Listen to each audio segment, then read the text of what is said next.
Hello everyone, जो भी student HP TGT non medical के लिए प्रिपेयर कर रहे हैं तो उनकी बहुत क्वेरीज आती हैं कि सिलेबस क्या रहेगा। ठीक है, तो टीजीटी नॉन मेडिकल के लिए सबसे पहले तो हम 1 बाय 1 हर एक सब्जेक्ट का सिलेबस देखेंगे और किस लेवल का करना है वो भी हम इस वीडियो में देखेंगे। तो सबसे पहले हम देखे हैं केमिस्ट्री का। केमिस्ट्री में क्या है, 3 पार्ट्स आ जाते हैं। एक आपके पास रहेगा ऑर्गेनिक, एक रहेगा इनऑर्गेनिक और रहेगा एक फिजिकल केमिस्ट्री।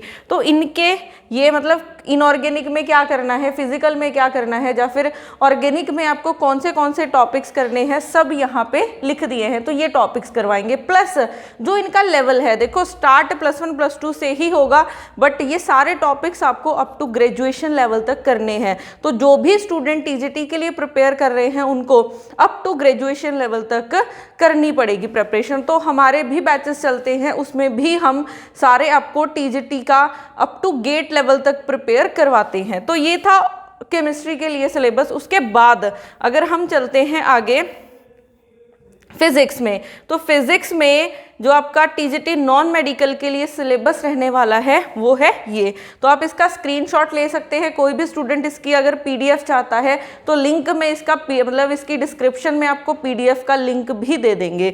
तो ये हमारा फिजिक्स का सिलेबस रहेगा टीजीटी नॉन मेडिकल के लिए। ठीक है, इसमें भी सेम चीज़ है कि रहेगा तो देखो स्टार्ट तो +1 +2 से ही होगा, but up to graduation level तक आपको इसको पढ़ना है। ठीक है, उसके बाद अगर हम देखें यहाँ पे मैथ्स के लिए, तो टीजीटी नॉन मेडिकल में मैथमेटिक्स के लिए हमारे पास जो सिलेबस है वो ये हो जाएगा। ये सारा सिलेबस आपको करना है अगर आप टारगेट कर रहे हैं टीजीटी के पेपर को, तो ये सारा सिलेबस रहेगा। इसकी आपको मैं पीडीएफ शेयर कर दूंगी, आप वहाँ से डाउनलोड कर सकते हैं। उसके बाद नेक्स्ट हमारे पास आ जाता है जीके का सिलेबस। ठीक है, जिसमें हिस्ट्री, पॉलिटी, ज्योग्राफी, इकोनॉमिक्स ये 4 रहेंगे।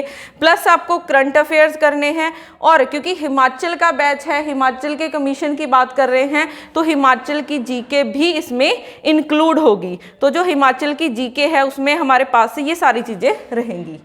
ठीक है, उसके बाद यहाँ पे ये तो रहा हिमाचल की बात। उसके बाद नेक्स्ट ये सारा हमारा हिमाचल जीके का पार्ट हो जाएगा। उसके बाद हमारे पास कुछ टॉपिक्स हैं जैसे रीजनिंग है, ठीक है, या फिर सीडीपी है।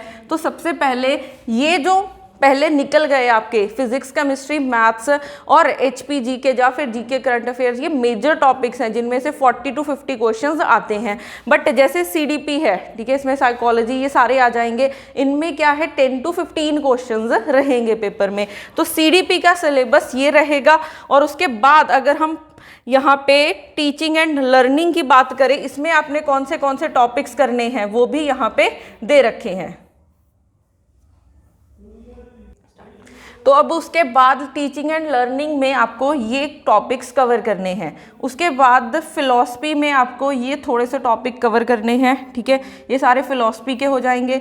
उसके बाद नेक्स्ट हम देखते हैं रीजनिंग में। ठीक है, इसमें से रीजनिंग से 4 to 5 क्वेश्चन आ जाते हैं, तो उसमें आपको ये टॉपिक्स कवर करने हैं। उसके बाद नेक्स्ट इंग्लिश से आपको कौन से टॉपिक कवर करने हैं, ये इसमें से भी आपको 4 to 5 क्वेश्चंस आते हैं। हिंदी में से भी 4 to 5 क्वेश्चन आएंगे, उसमें से हिंदी ग्रामर से क्वेश्चन आते हैं। तो ये आपका टीजीटी का सिलेबस है जिसमें इतने सब्जेक्ट आपको करने हैं। कुछ मेजर पार्ट है, कुछ माइनर पार्ट है। हमारे भी टीजीटी के बैचेस, न्यू बैचेस स्टार्ट हो गए हैं, तो जो भी स्टूडेंट प्रिपेयर कर रहे हैं हमारे बैचेस ज्वाइन कर सकते हैं। और आपको एक एक सब्जेक्ट, ये जो सारे आपको दिखाए हैं विद सिलेबस, ये सारे के सारे सब्जेक्ट करवाए जाएंगे। प्लस जो वर्किंग स्टूडेंट हैं उनके लिए बहुत अच्छा टाइम है कि हमारी क्लासेस अर्ली मॉर्निंग या फिर शाम के 5 बजे के बाद स्टार्ट हो रही हैं, तो आप जल्दी से बैच ज्वाइन कर सकते हैं।